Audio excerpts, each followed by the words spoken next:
Praise the Lord. ஆண்டவராகிய இயேசு கிறிஸ்துவின் இனிய நாமத்தினாலே இந்த நாளிலே கர்த்தருடைய வார்த்தை ஆதியாகமம் 40ஆம் அதிகாரம் 13வது வசனம். உன் தலையை உயர்த்தி உன்னை மறுபடியும் உன் நிலையிலே நிறுத்துவார். கர்த்தருடைய பிள்ளைகளே, ஆண்டவர் நம்மளை பார்த்து சொல்கிறார், உன் தலையை ஆண்டவர் உயர்த்துவாராம். முன்னாடி இருந்த பயம், முன்னாடி இருந்த அந்த விசுவாசம் ஏன் இப்ப இல்லை? யோசித்து பாருங்க.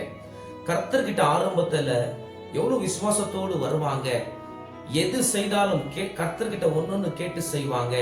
இப்ப ஏன் கர்த்தர்கிட்ட கேட்கறது இல்ல? ஏன் கர்த்தர்கிட்ட வருது இல்லை என்றால், பாவத்தோடு சம்பாஷணை, பாவத்துக்கு கீழ்ப்படிந்திருக்கிறோம். இன்னைக்கு உங்க வாழ்க்கை மாற வேண்டும் என்றால், இயேசுவோட வார்த்தையை நீங்கள் கேட்கிற பிள்ளைகளாக, சபைக்கு போகிற பிள்ளைகளாக இருந்தால் கண்டிப்பாக தேவனுடைய வார்த்தை உங்களை மாற்றும். தேவனுடைய வார்த்தைக்கு வல்லமை இருக்கிறது. நீங்க எங்க போனாலும் மாற முடியாது. தேவ சபைக்கு வந்தால்தான் மாற முடியும். தேவ சபையில தேவனுடைய வார்த்தை பிரசங்கிக்கப்படும். ஊழியக்காரன் மூலியமா கர்த்தர் உங்களோடு பேசுவார். அப்போ அந்த வார்த்தை உங்களுக்குள்ளே கிரியை செய்யும். தேவ பிள்ளையே, இயேசு நம்மளோட வாழ்க்கையில இல்லாவிட்டால் நம்மளுக்கு பாதுகாப்பு, ரட்சிப்பு, மீட்பு, சமாதானம், நிம்மதி, ஆறுதல் இல்லை. இன்னைக்கு கர்த்தர் உங்களோடு பேசினார் என்று விசுவாசிங்க.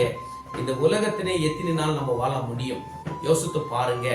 நம்ம நிரந்தரமாக நித்திய காலமாக இயேசுவோடு கூட வாழ வேண்டும்.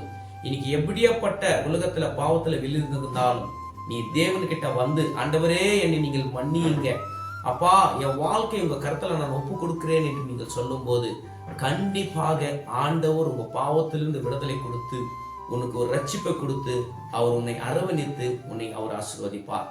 கர்த்தர் இந்த வார்த்தை மூலியமா உன்னோடு பேசினார் என்று நான் விசுவாசிக்கிறேன். கர்த்தர் தாமே உன்னை ஆசீர்வதிப்பார்.